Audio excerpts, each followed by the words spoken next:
This WeatherScope is sponsored by Panama City Beach, Florida, home of the world's most beautiful beaches. Call 1-800-PC-BEACH. This is WeatherScope.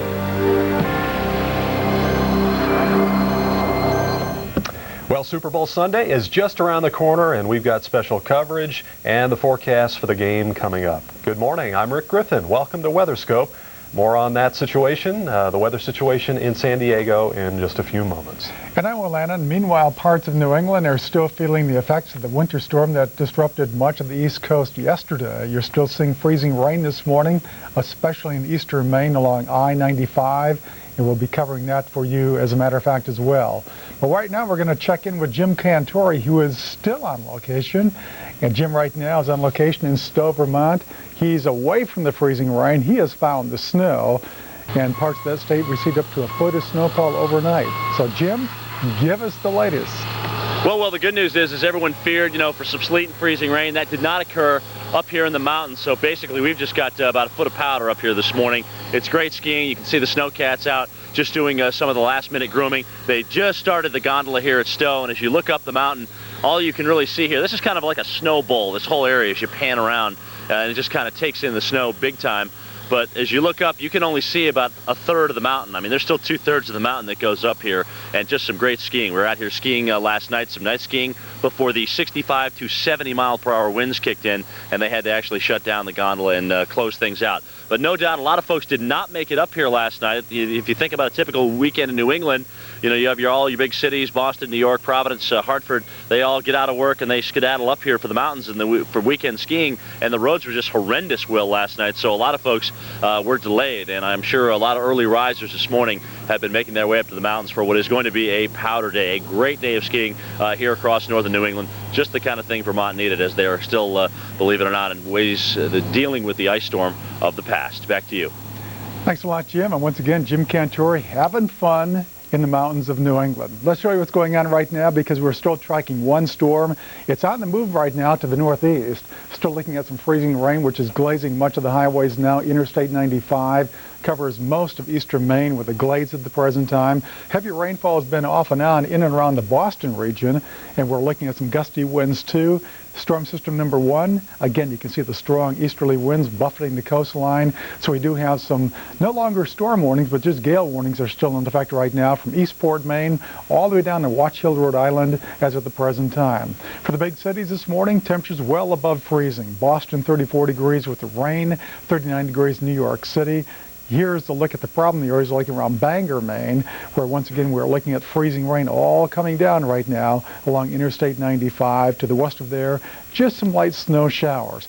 Here's a look at what's happening downstream. Again, a couple of flakes of snow here and there, but overall you can see we're looking at the same thing now in the Midwest. Fog around Wausau and Stevens Point and around Schofield. We'll be checking on that situation for you as well. Well, the temperature this morning has dropped below freezing in Green Bay, 27 degrees in Chicago, 31 in Cincy, and in Deep South this morning, 38 degrees in Atlanta, Georgia. It'll be about 10 degrees colder tomorrow morning as high pressure builds in from the west. That's going to drag this front farther southward too, but may kick off a few more thunderstorms in the southern tip of Florida through this afternoon. That's a look at the eastern part of the country in the Midwest. Now we shift gears and go west with Rick Griffin.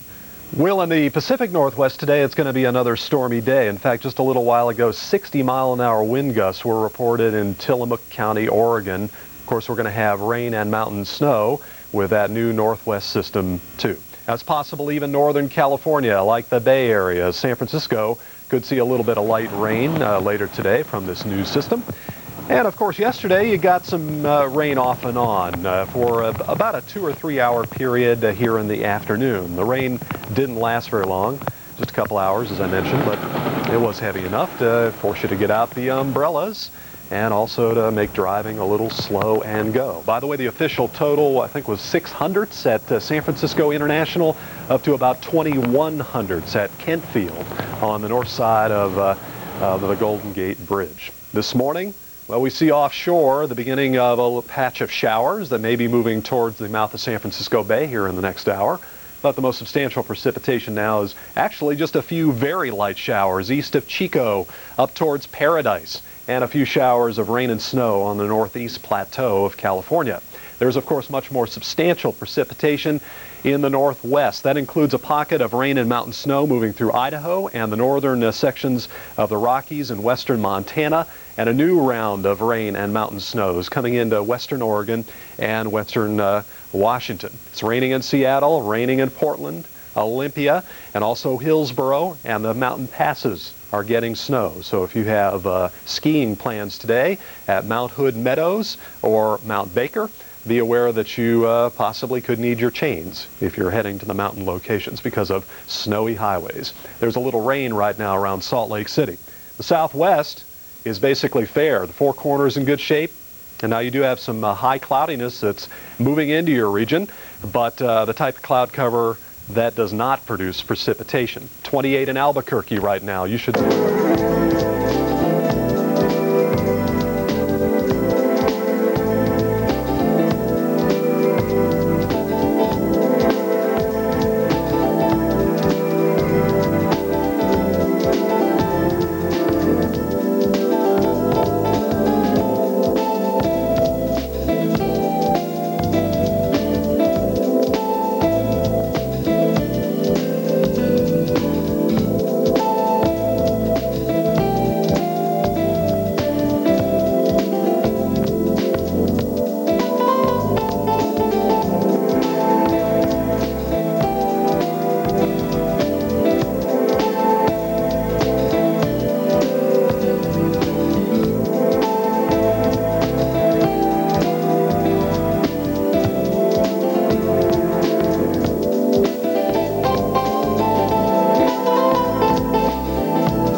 WeatherScope. You are now looking at a live picture of snowy Stowe, Vermont, which received up to 10 inches of snow yesterday. Coming up, we'll have the latest from the Weather Channel crew stationed in the area. Good morning, everyone. I'm Bruce Edwards. And I'm Cheryl Lemke. Welcome to this edition of WeatherScope. Tomorrow, as you know, is Super Bowl Sunday, when the Denver Broncos take on the Green Bay Packers. They go head-to-head to determine which team is the best in the National Football League. And coming up, we'll have a special coverage with the Weather Channel's very own Bill Keneally, who's in San Diego. Meanwhile, more snow, though, is expected today in parts of the Northeast, but it won't be quite as heavy as yesterday. Now, one place that got walloped was Stowe, Vermont, where there's 10 inches of snow on the ground. Well, we'll take you there live now to join the Weather Channel's Jim Cantor. He's been out there checking out the action, and he will give it his personal inspection up and down the slopes, I'm sure, before this morning is over. Right, Jim? Absolutely, Bruce. We just made a run, and it was absolutely fantastic. And what they do, of course, at night is groom a lot of the trails here on the front slopes and what we call a corduroy skiing. It's nice, like your pants. You know,